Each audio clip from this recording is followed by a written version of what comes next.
The broadcast is now starting. All attendees are in listen-only mode.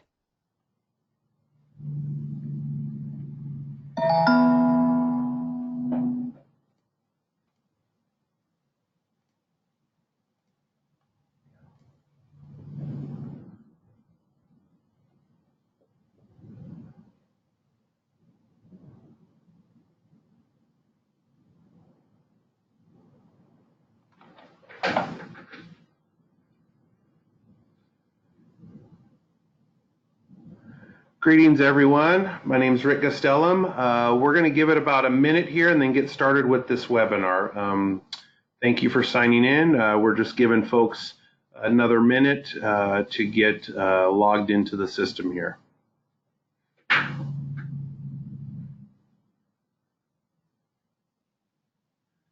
If there's anybody that's currently online right now and can hear, if you wouldn't mind down in the right-hand corner in the chat box, just putting a wave or saying, yes, I can hear you, that would be great.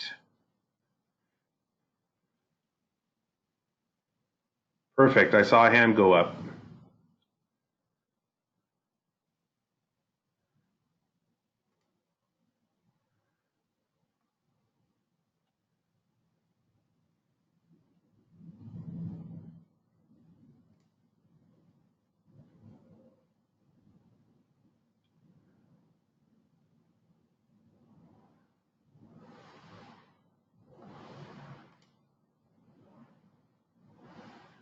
Okay, we are now at 1:02 p.m. Let's go ahead and get started.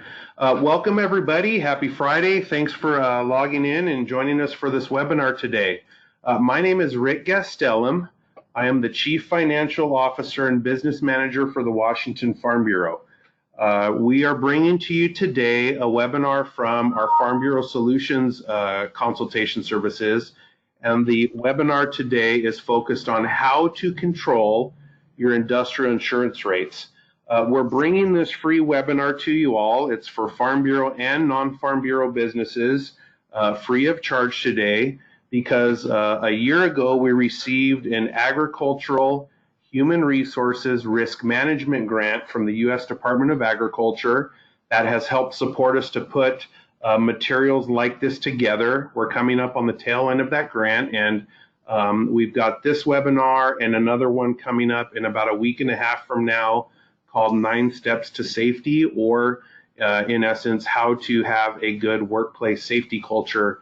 That will come up in a week and a half. With that, I am going to pass over and introduce you to Richard Clyne, who is our director for the Retro Safety Program. Richard's going to share with you a little bit of his background and what he does for the Retro program. And then when he's wrapped up with that, I'll come back on one more time and just sort of explain how we'll do Q&A during the webinar. So with that, Richard, can you say hello to the folks? Certainly. Thank you, Rick. Happy to do so. And as Rick told you, I am the director of the Retro Safety Program, which in short is our safety and claims division, particularly for farm labor. As you all know, whether you're part of Farm Bureau or not, your people are certainly one of your most expensive items. It's more expensive than usually your seed and everything, more expensive than everything other than your property quite often. And it's something that people, even though they're putting out that much money, don't always pay attention to ways in which we can protect it and keep our people safe and keep ourselves from being taken advantage of by folks who perhaps are not. So that's what we do here every day. We have a number of levels of ways to participate with that for small employers who don't need as much intervention, for medium-sized employers who are perhaps looking to get better. And then we have what we think of as our varsity team, which is our retrospective rating program called Agribusiness, and that's part of the Retro Safety name that we have. So I cover that. It is really also tied into the Farm Bureau Solutions, which is more of our generalized HR, additional labor issues. And we here, as always, try to be a one-stop shop for all of our members, and certainly we do take questions from anybody in agriculture because we represent you as the largest advocacy organization for agriculture in the state. And I'll kick it back to Mr. Costello. Great, thank you, Richard. So with that, before Richard gets started on his presentation, I will be muting my mic here in a little bit, and I'm going to be monitoring the question box. So if you have questions you'd like answered, if they pertain to the entire group, I will find a point in the presentation to pause Richard and have him respond to the entire group, or I may respond to you privately. We will work to get all of your questions. You can also use the chat box if you just want to make general comments. And with that, I'm going to mute my microphone. And thanks, Richard, and everyone for joining. And hope you all pick up some useful information today. All right, thank you all. And today we're going to be talking primarily about Washington industrial insurance laws, and that's basically what everybody thinks of as workers' comp. But first I want to say that the most important way to save money within workers' compensation is to not have claims at all. And that's the way in which you have a safety culture. You look here, the baby there in the picture doesn't know what he's doing wrong. And all too often what we find is when people are focused on their industry themselves, they don't take that step back and go, okay, how can I do this safer? What does safety look and feel like? And that's the most important takeaway I want you to have with this one, is that safety isn't something you add on top. It is not, I'm going to go out there and I'm going to have all my people pick the entire orchard today, and then I'm going to put safety on top of that. It's how those workers actually do it. It's how you do it. It's the process itself. It's finding a better way to do what you're doing, not to add another thing to your already long list of items on your desk. The benefits from this are multiple. It's going to save you money. No matter how much training you provide or how much safety you buy, it's never going to cost you as much as a fatality financially. Additionally, it's not going to cost you as much as that person never going home. You want to make sure that that doesn't happen. Everybody goes home with all their fingers and toes. Additionally, it feels good to do the right thing. And I often say, at a certain level, it doesn't make any difference whether you're doing it because it's going to save you money, whether you're doing it because your most important focus is your workers' family lives outside, or whether you're doing it because it just feels like the right thing to do. All of those will take you to the same level of efficiency and good governance within your company. What has to happen after that is we need to make sure that all those employees follow through. That's what we mean when we say it is a safety culture, that everyone from your CEO down to the person you just hired to sweep the floors in the barn, every one of them knows that safety is as important as the product, because somebody who gets hurt in the middle of the process is stopping that through line for your production. At that point, people really do find a way to work more safely. When it's put to them that way, when it's put to everybody, all your supervisors, everyone in your front office, everywhere, that what we're trying to do is make sure people are safe, make sure our product gets to market on time and in the appropriate manner, and to make sure that we are saving money, because when we save money at the front office, everybody benefits. So it's important to make sure that across the board that this has ownership, because you can tell somebody 100 times, but until they believe it, they're not really going to do anything for you. One of the ways that we make sure we get that out there is to have an actual safety plan. It can't be when you walk up at something and go, oh, I just saw that this might cause an injury. You have to think, when I put things in place, how do I think about creating something new? How do I think about getting out there into the field? What sort of training do I give my drivers? All of those are specific. In this instance, with this job duty, this is the best way to do it. It's the best way to do it. When you're showing your kids around your property how to do something at home, or helping them with their dog training, you tell them this is the best way to do it. You don't expect them to have to figure that out for themselves every time. That's the same thing we do with all of our employees.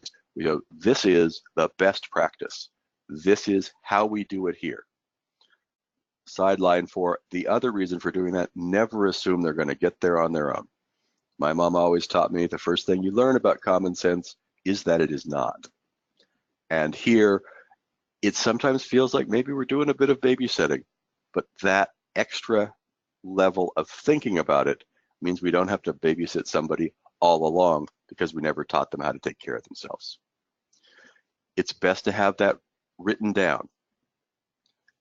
In fact, that's required by the Washington Department of Labor and Industries, that you have to have some sense of a safety plan.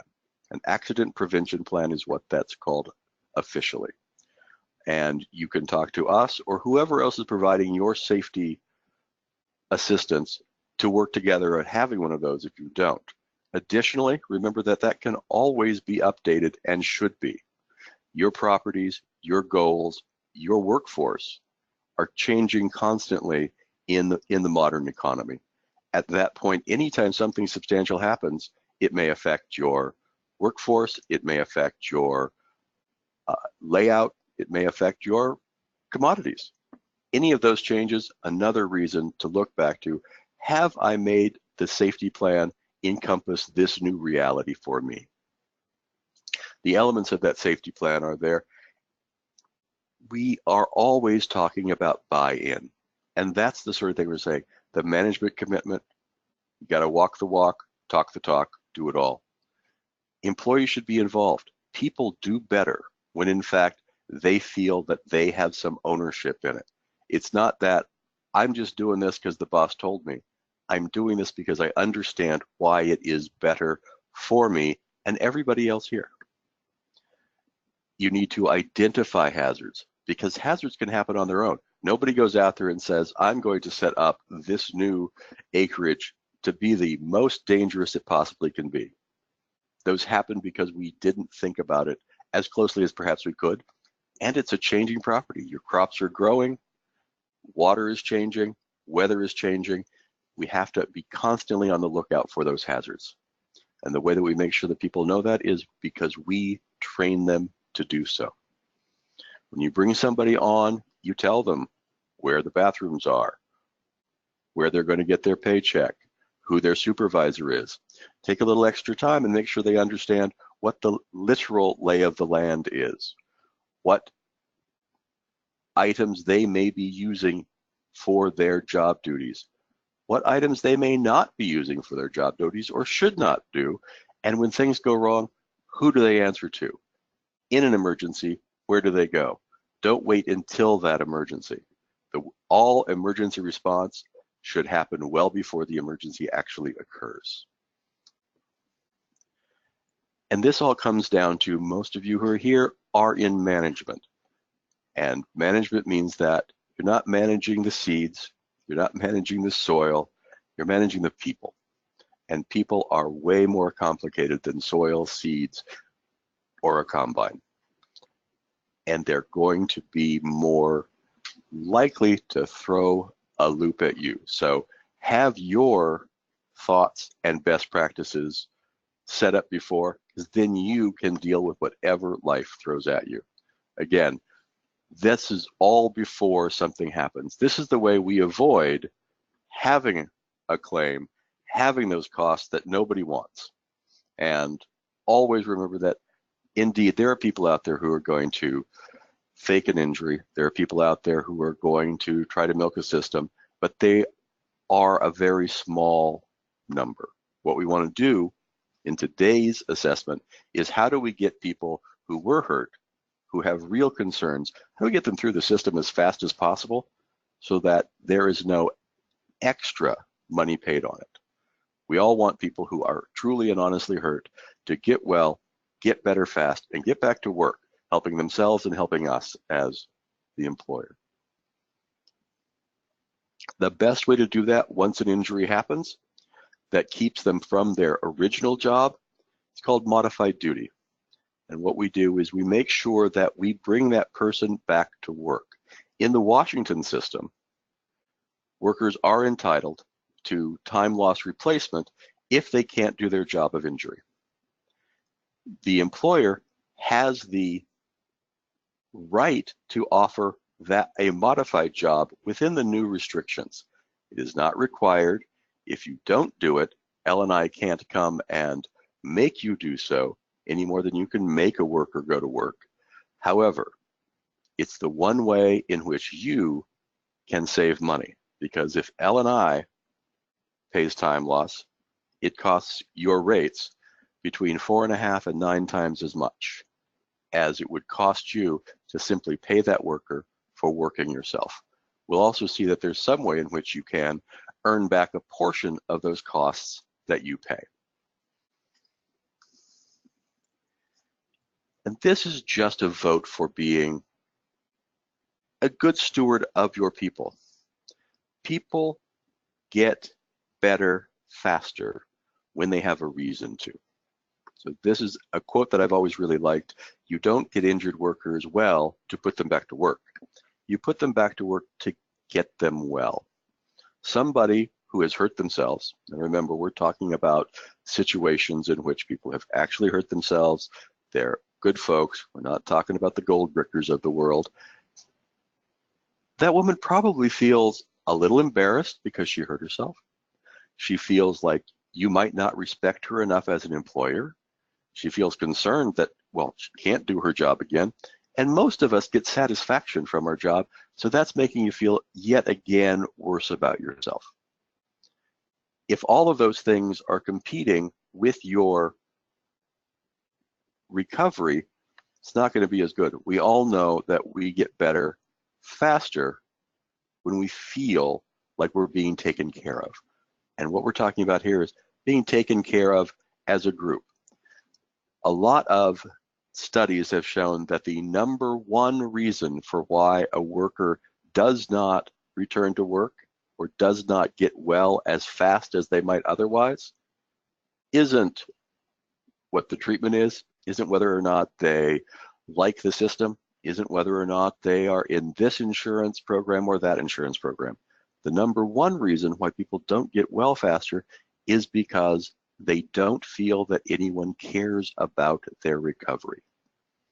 And that's true whether studies have been done in the US, in Canada, or in Australia.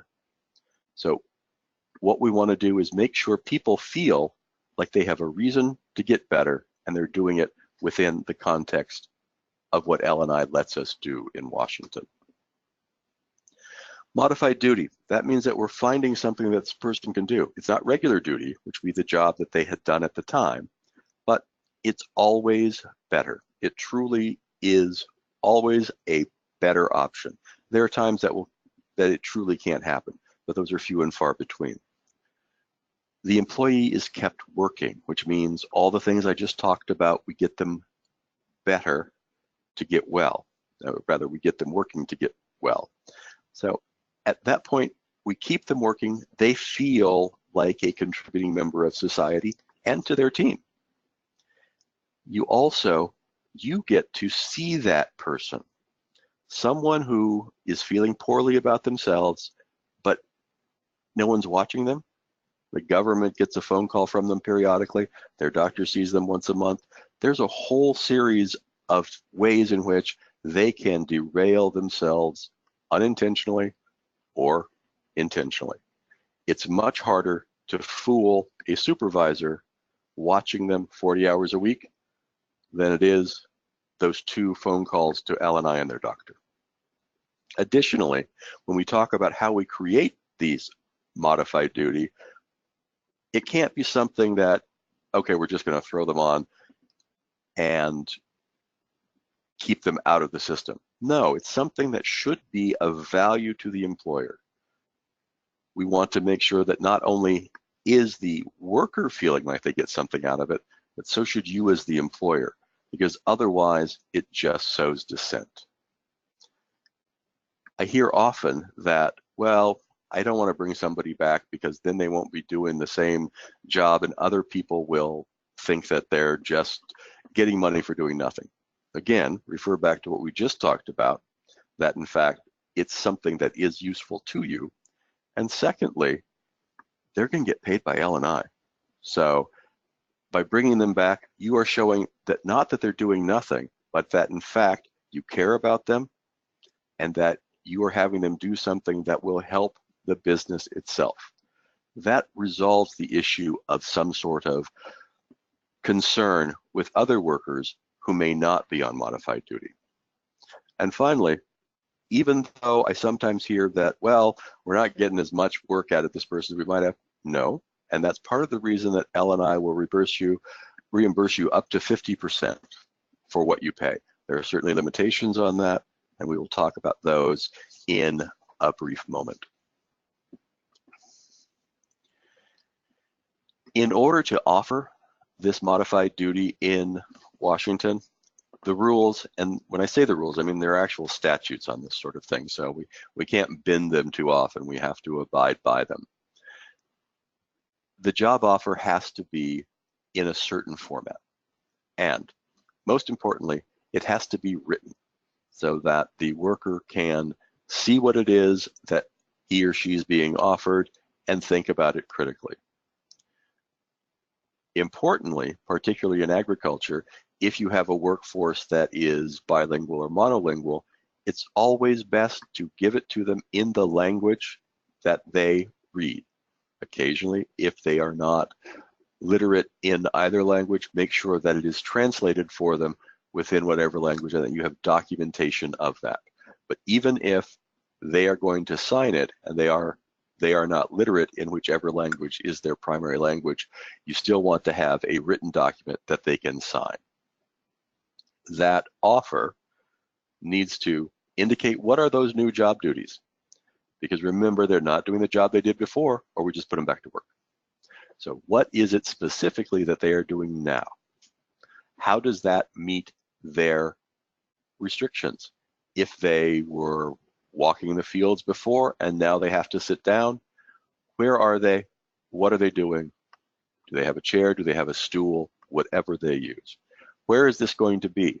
Many of you have multiple locations, and you can put a worker back to any location you have within reason. If you have a location in, say, Yakima, for those of you who are in that area, and another one in Moxie, that would be acceptable. If you have a location in Yakima and another one in Kettle Falls, which is several hundred miles, that might be too far. So remember that while you can bring them back to other opportunities in your operation, it needs to be in a similar location as their prior job was. It has to be the same work pattern. Notice that's just down below. And that means if they were working 7 to 3, we can't willy-nilly put them on a graveyard shift. Now, would 7:30 to 3:30 be okay? Almost certainly. Would 6 o'clock to 2? Also probably certainly, but not a substantial change that would disrupt their family life and that sort of thing. It also says how many hours are they going to work today? You don't need to bring them back to full time. However, if they make less money at this new job, temporary, than they were before, then L&I is going to top up that amount. I always think it's a good idea to make sure you're paying them as much as you did before so that you can save as much on your rates as possible. Additionally, try not to change too much within the context of their drive times, that sort of thing. That kind of goes within the location. Importantly, and that's why this is underlined when you look at this slide, the job does not have to be related to that job of injury. Quite frankly, I think it probably should not be related to the job of injury. Remember when we looked at the last slide, we were talking about when workers come back to the workplace and they're doing something different. And whether or not, what does that cause within the other workers when they see someone who is admittedly doing a job that is not as heavy duty as their prior one was. If we bring them back to exactly the same job, but we lighten the load, if you will, The reality is, if you could really lighten the load for those jobs, you probably would do it for everybody and make them more efficient. So what we want to be clear on is we want to make sure we make everybody more efficient by giving duties that this worker can do. We don't focus on the disability, we focus on the ability. So again, written job description, offer must be in writing, must be communicated. All of this, and the reason that the worker signs off to say yes, is because the worker can sign off and say, no, I don't want to do this. In the same way that this is the employer's right, but not responsibility, to offer, it's the worker's right to decline it. And if the worker declines it, they have also, according to the rules in Washington State, declined further time loss from anybody. You're offering the wage replacement, and they have said no. We want to make sure that if they do, again, fully within their rights, that we know that they have also waived their right to decline any further services in this instance. Quite often they may get worse. Those restrictions may change. Once a restriction changes, we need to start the whole process again. So, but we only need to do it each time the restrictions get worse. If the restrictions get lighter, we can actually just leave them in the same position because now they can do even more of it, arguably. So make it clear that, Rick, is that you? Yeah, we had a question come in. Can I sort of summarize here for you real quick? Please do.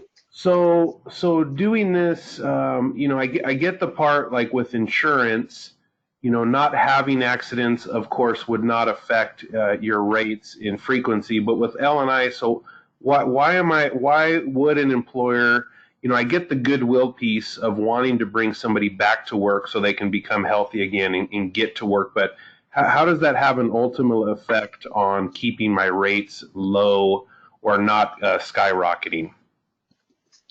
No, that is kind of right to the issue with how do we make these rates work. As you all know, if you're paying attention to your rates, and I know you all are, every December, L&I announces the finalized new rates. And those are the same for everybody in whatever commodity, whatever group you do, whether you're growing corn or picking apples or working in the front office or driving a truck for a liquid fertilizer company. All of those have their own rates of pay that every employer must pay for any worker doing that job every hour. So let's assume that whatever job it is, it's $1. So for worker X, every hour that worker X works for you, you need to pay L&I $1. Everybody in your industry. Every year as well, when that new rate goes out, they get an experience factor. The experience factor is multiplied times that $1. And the experience factor relates to your specific safety history. So they will go back a certain number of years. It's a 3.5 years from the June prior to the date on a fiscal basis. So it's a complicated calculation, but assume that there's a 3-year window that they are going to look at how safe were you as an employer during that 3-year window. They're going to create a loss ratio for that, 1 being average. If you're less safe than most people, then your rates will be higher than 1, then your experience factor will be higher than 1. If you are safer than most people in your industry, your experience factor will be less than 1. So somebody who is doing exactly the same job as you do down the road, they take that $1 that you're paying because you are average safety, but they get really, really safe. So they have a 0.5. For every hour their worker works, they only have to spend 50 cents instead of $1. In your case, because you're average, you're still doing $1. So they now have a 50% head start on you, at least in this very expensive arena. On the other hand, let's say that they are just horrible at keeping things together. And so therefore, they are 3 times as dangerous as anybody else doing that job. Then they would have a 3.0 experience factor times the $1 that everybody's rate is. So they would be paying $3 for every dollar you pay. The things that go into that experience factor are the costs of everything, any claim you have, cost to L&I. So doctors, vocational rehabilitation, those sorts of things. Most of those you have no control over. You can't tell the worker which doctor to go to. You can't send the doctor to your brother-in-law, the chiropractor, because he's going to cut you a good deal. You can't go to a different insurance company because L&I is a monopoly in Washington state. What you can do is, if that worker is entitled to time loss compensation, you can provide it yourself through either kept on salary, which is not really what we're talking about now, but that's where it's not modified duty, but they're going to be out for 4 days. Rather than L&I paying those 4 days, we're going to pay it all and then bring them back either to their regular job or modified duty. And at that point, you have saved that money from going towards your loss ratio or experience factor. Importantly, also remember that medical costs go into that calculation pretty much on a dollar for dollar basis. Time loss and permanent partial disability that happens when a claim closes go in at much higher rates. So for every dollar you spend, you're actually saving multiple dollars within that calculation. So that's why it's, go ahead. So what I'm hearing you say, Richard, then is, some of these cost containment measures related to wage replacement and the employer picking it up instead of L&I picking it up, basically a way to summarize that is you pay $1 today to save $3 or $4 down the road for many years to come, correct? That's what I always say. I say it the same way. That's exactly it.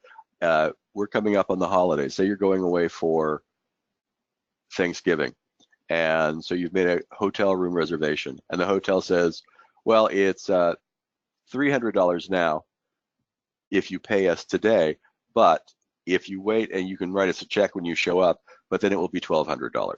Which one would you do? And that's because L&I is going to charge you through that experience factor over at least a 3-year period, a 3 to 5 year period, based upon how high that calculation winds up being. And certainly if you have any other questions, stick that in there and we'll answer those as they come up. I hope that that's clear. It is, in fact, the one cost driver that the Washington State Workers' Compensation System puts back into the hands of the employer. And it just seems a shame if we don't take advantage of it to the extent we can. Again, because it is a formula, there are lots of moving parts, and that's just an overview. Certainly any of you who are our members can give us a call or give your folks here a call. We can talk about that. Anybody who's on this particular webinar, feel free to send us a note. We can send you some more generalized things because we don't have access to your actual accounts. Here we're talking about returning to work. We've talked about it a little bit, but I want to hit it in detail. What is actually going to happen when we bring somebody back to that modified job? They're going to stay active. You are always more active, always more quickly to recover when you're active.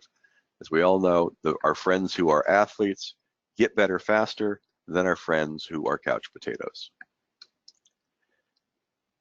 That leads into, if they're staying active and they're recovering faster, they're done with their claim faster.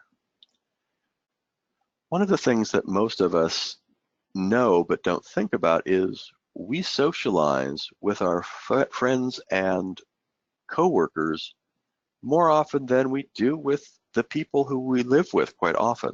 We spend just as many hours with them. They are our support system. When they're gone, we don't feel as happy. We don't feel as capable of moving forward.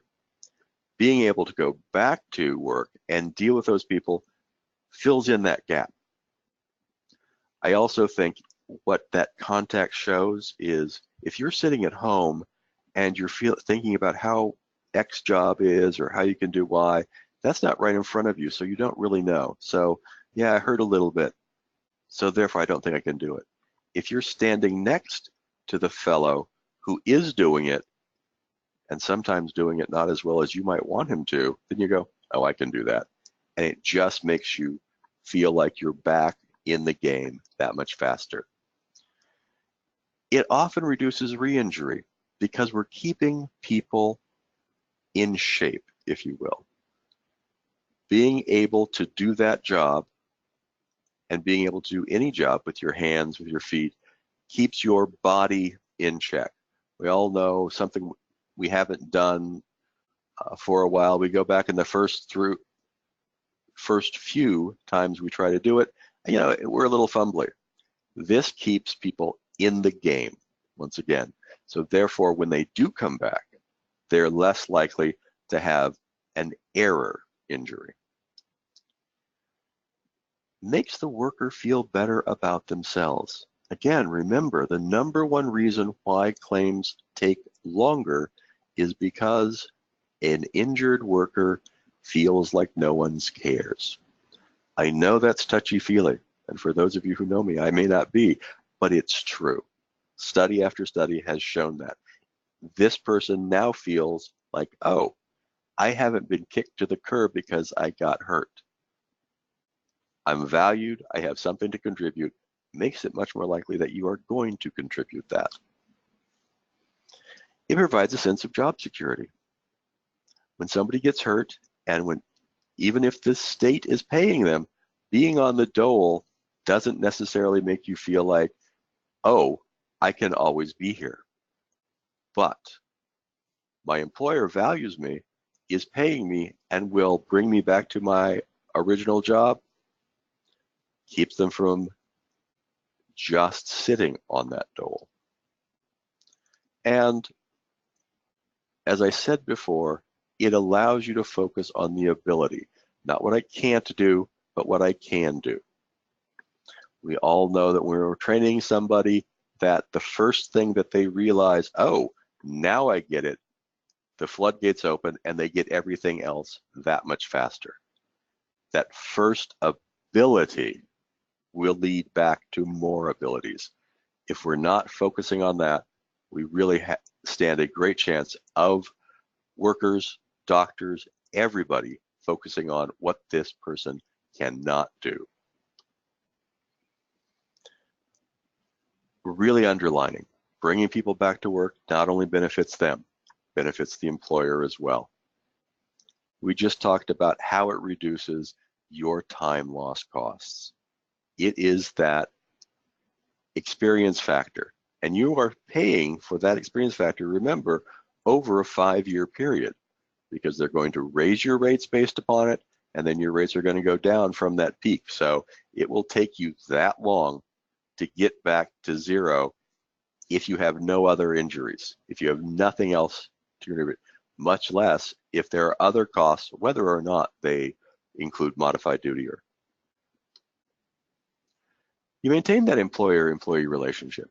One of the most important things and cost drivers outside of injuries is training. You don't want to have to bring a new person in every day to retrain them. Even the simplest task is going to be different for your business. You have a way you want to do it, you have a place it happens, and through trial and error, you know that works for you. If you don't have to explain that again and again and again to everybody in your shop, so much the better. Here, we're bringing somebody in who's already trained up, keeping them there. Because we're modifying their duty, we may actually be training them about some other things as well. So later on, we now have a more flexible individual. It lowers the costs of hiring and training other people as well, because not only does this person not have to be retrained when we're talking about the others that we're having to bring in, now we have that same person. Remember that flexibility I talked about? Maybe as the old job of injury goes away, oh, I already have trained this person up. I know how well she answers when I say, oh, can you do this? Can you do that? We've learned that already, and L&I has helped us pay for it. You don't lose productivity. Again, where I talk about this generally when I'm looking at people is, remember I said, put the people who can do the jobs on those jobs, and we do this modified duty that isn't the job of injury, because the one thing I can tell you about agriculture is that heavy duty makes the money. So you don't want to put somebody who can't do a complete job on it. By bringing that person to other duties that allows fully active people to do more of those heavy duty jobs, we're being efficient, we're making money, we haven't lost any productivity, even though this one person's productivity has been shifted in a slightly different direction. Again, may reduce the risk of re-injury for you. When we talked about that, that's a benefit to the employee if they don't get hurt again. It's a benefit to you as well, because we don't have to start this cycle all over again. The skills will be the same. This is the same thing that we talked about for the worker. When they don't want to be fumbling because they haven't done this for a while, you don't want them to either. This is just part and parcel of the employer-employee relationship, the risk of re-injury, and ongoing productivity.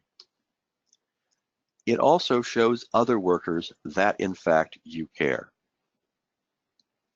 The number one reason why people stay with an employer isn't actually money, because most jobs pay about the same in the same location. So in the Yakima area, in the Tri-Cities area, the same sort of job with business A or business B is going to be somewhat similar.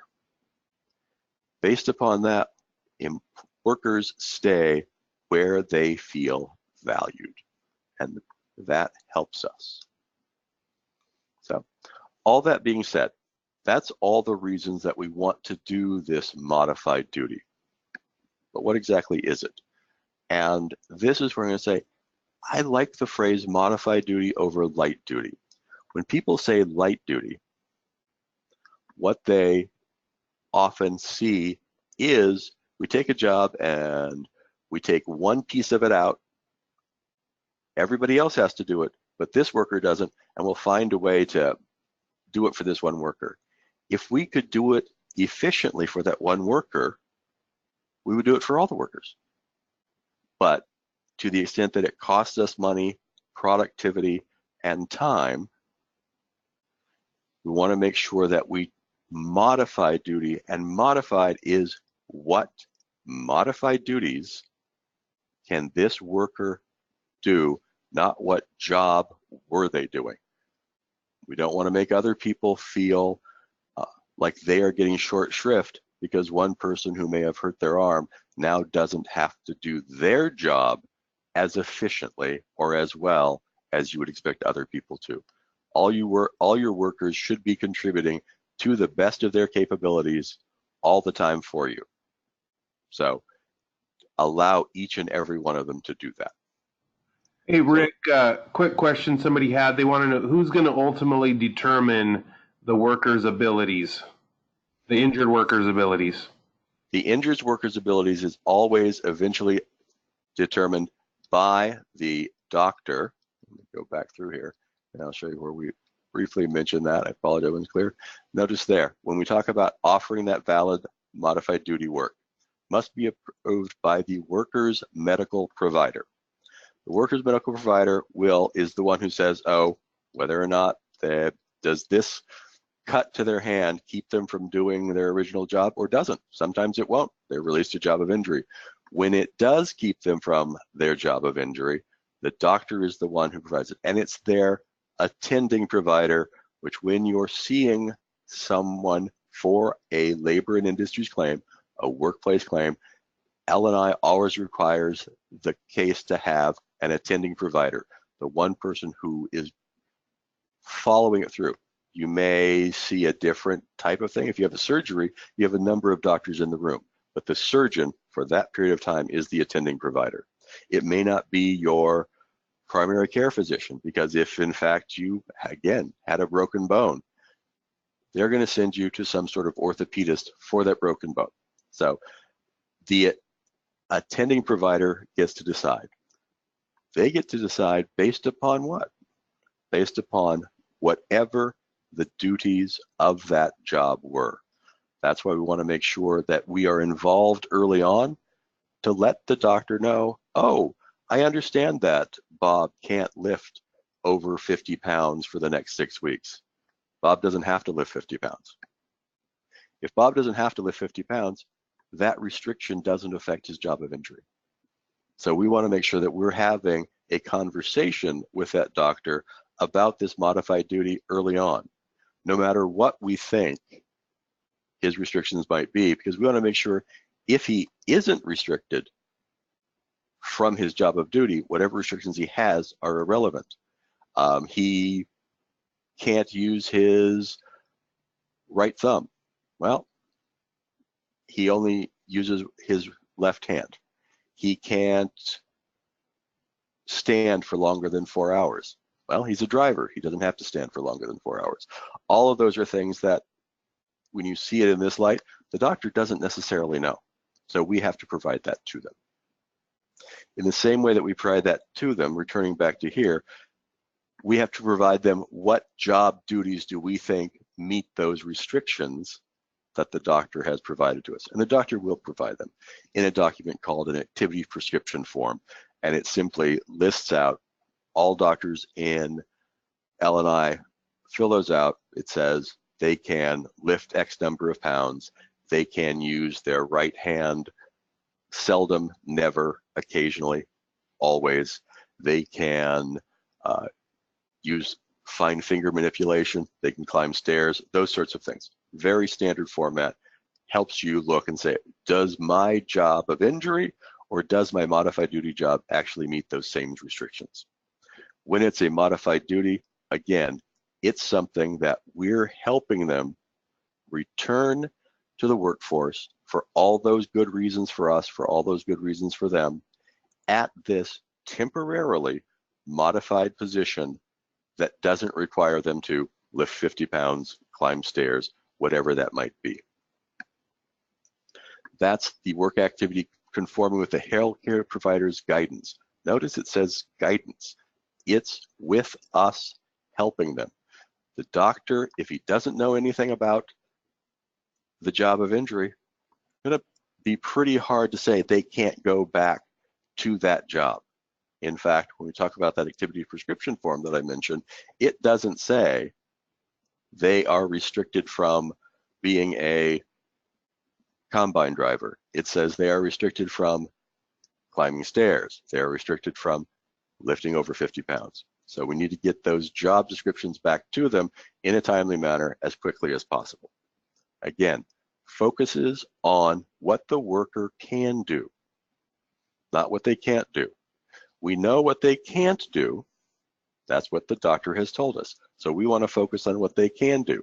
They can lift 25 pounds. They can do that job if we give them the opportunity to sit down for 15 minutes every hour. They can do that job, if it can be done one-handed. All of those are things that they can do. And a final last thing, light duty, transitional duty, modified duty, all of those terms are interchangeable. I just think that we send a better message when we think about it as modified to the abilities and duties of this worker rather than lighter than the job they were doing.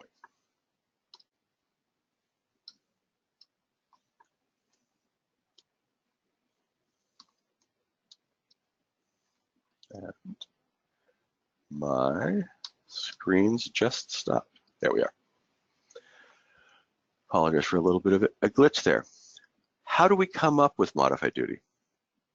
And that's the sort of thing, again, I want people to get it in their mindset that probably the best way to look at that is not how do we change what they were doing, but how do we find things that they can do that will let everybody in the workplace do their jobs more efficiently.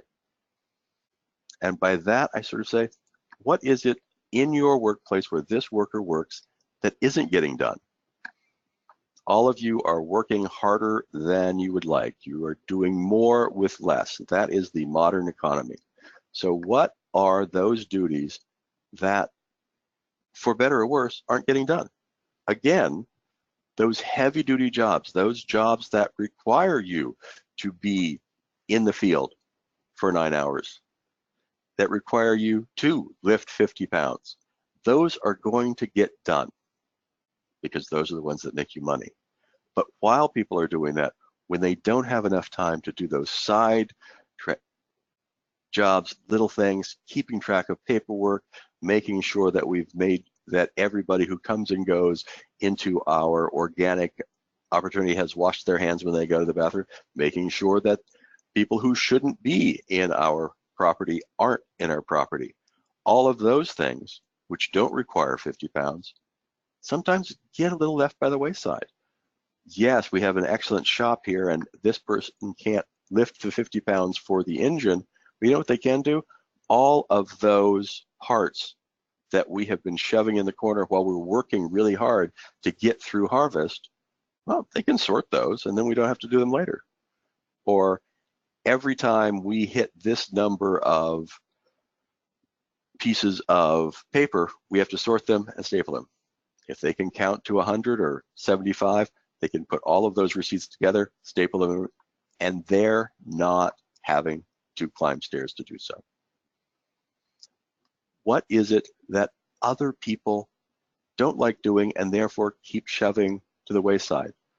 It might be checking off that everybody's here. It might be taking an inventory of what is in the truck right now. Those sorts of things are almost certainly lighter than the average job on that field, but now you're letting the person who can do the heavier duty job, because that inventory doesn't make sure the product goes out, but it still needs to be done. So let's have the person whose skills and capabilities allow them to do that job, do that one, and the people whose skills and capabilities allow them to do the other jobs, do those. Again, most important, it's not about how do I make this job simpler for one person, but how do I make this one person simplify everybody else's jobs by taking those things that they can do out of everyone's back pocket. I think that's always the more thoughtful way to look at this. Again, other ones, what are done occasionally? If I have to do something every Monday at 8 o'clock when I first show up, bingo bango, it can get done because it has to happen. If it has to happen, I should look at this every couple of weeks. That's easy to forget. We can have our modified duty worker do those things and get them out of the way. I think that those are the ways to look at this. And the people who will help you find those jobs are all your other workers. The supervisor knows what he doesn't like doing or doesn't get to. The other workers know what simple things that are time consuming but not heavy duty just get in their way. Ask them. We are not here to punish workers for being injured, but we are not here to keep them from allowing other people to do their jobs more efficiently. So always go in and say, before someone gets hurt, if I had somebody who could come in and follow behind you doing some lesser portions of your job, what would make you more efficient? What would make you happier about that? Then you can keep those in mind when somebody does get hurt and create this modified duty job that isn't a job you had before. It's a job you have now because somebody got hurt. And you put them together, the ones that match the abilities of this injured worker.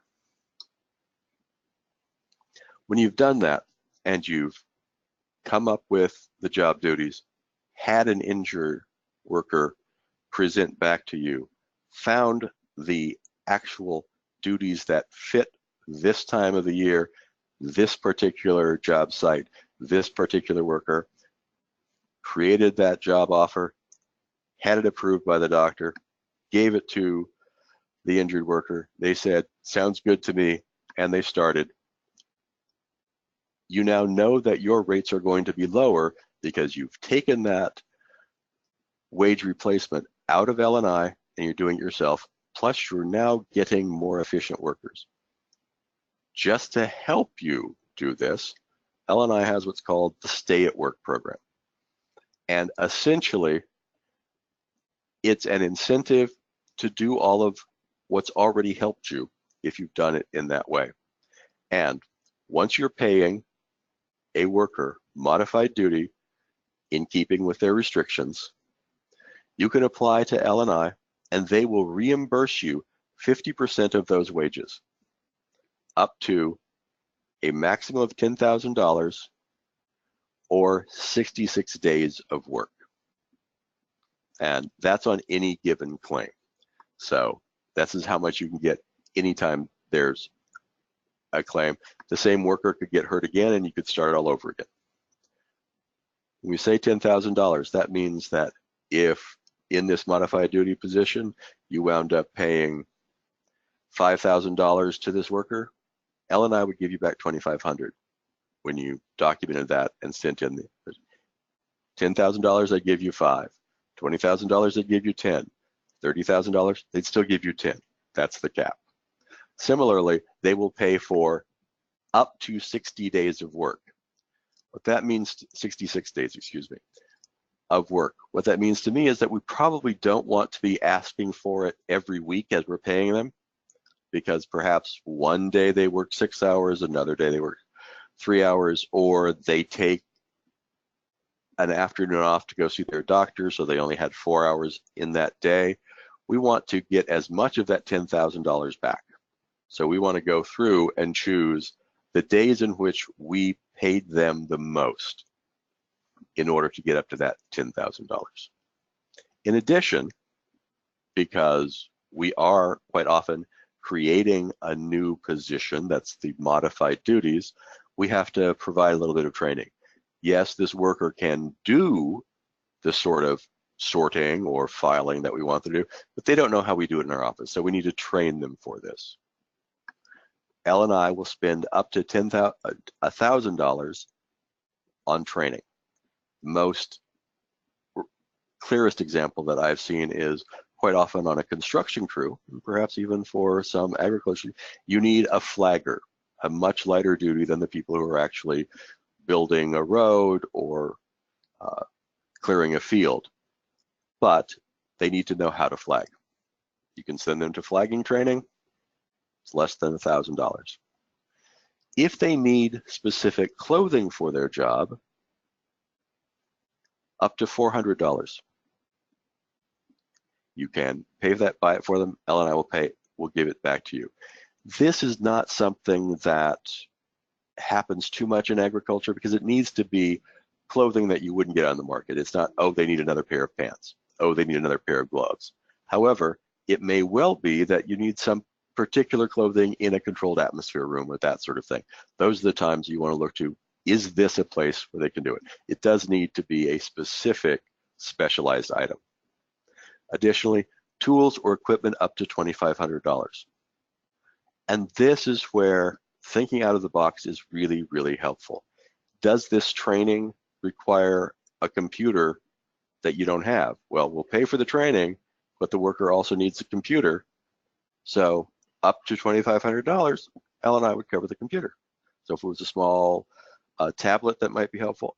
What's important there is the clothing that we just talked about, well, that sticks with the worker because it fits her. The tablet that you bought to help her train or do her job stays with you. Similarly, when I say outside of the box, I really mean it. We've had more than one agriculturalist come up with in a situation where the worker is doing that kind of keeping track of folks coming and going, keeping track of whether or not we are using proper hygiene. Well, out in the field, that can be harsh for someone. But building a lean-to, I think most of you know that on your property, you could build a lean-to that would create shade for that worker to do their job for less than $2,500. Al and I will pay you for doing that. When we're requesting any of these costs, what's important to remember is that it needs to be included in the job offer.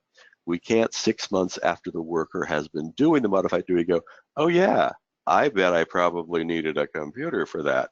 What we have to say is, and in order to do this modified duty job, I need to do X, Y, Z. I need to build this lean-to on my property at this location so that they will be near this entrance exit. At that point, rarely have I had L and I turn down a reasonable structured request. However, if it isn't in the offer itself, they will turn down any reimbursement.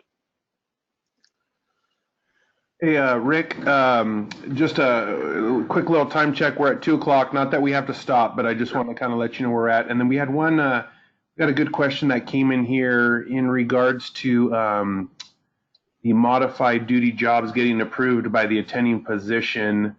Can an injured worker start that modified duty job once the job description is sent to the attending physician, or is it best to wait until the job description is signed and completed by the provider?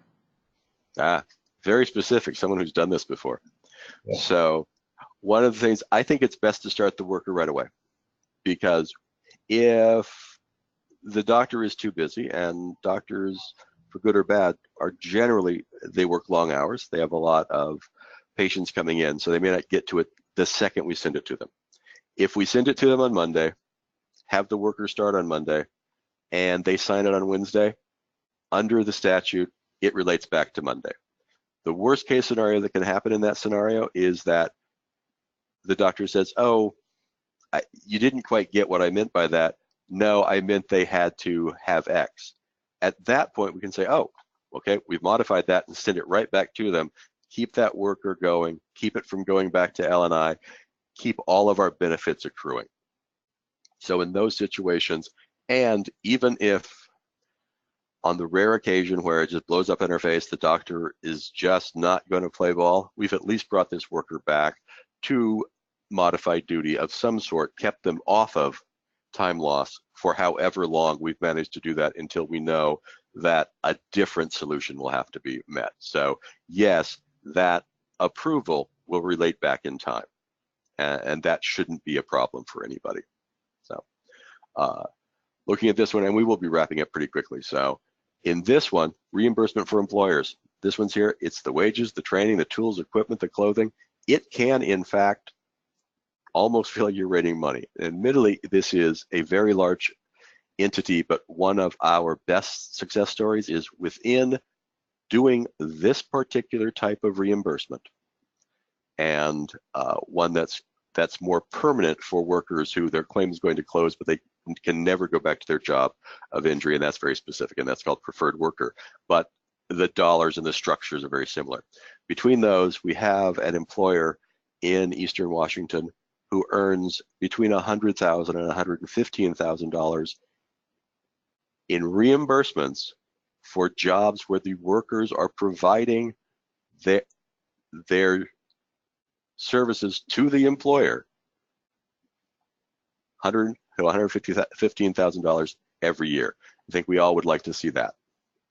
Again, just reminding us, these are the most recent cumulative totals. The last one, when we look at this, what I say is the stay at work is important, because we looked at the actual amount of wages that have been paid, $72 million through 2018. We don't participate in that enough. I am constantly told by the folks at L&I, how come agriculture doesn't do this enough? Because we don't. We have that one excellent example, and some other folks who are certainly making often as much as their premiums are in a good year on an old claim, but we could be doing it more. So that's why timing is everything. So at 2, just after 2, if you have any questions beyond the ones we've answered here, you haven't always given to Rick, send them to me at retro@wsfb.com. If you want to know more about modified duty or stay at work, LNI has a website that's right there. They have an email that's exactly what you might expect it to be, stayatwork@lni.wa.com. For those of you who have questions you might have for me specifically, Richard Clyne, rcline@wsfb.com. That's my phone number. So again, all of those, let us know. Happy to help. That's what we do. Great, thank you, Rick. Thank you all for attending. That's the conclusion of our webinar today.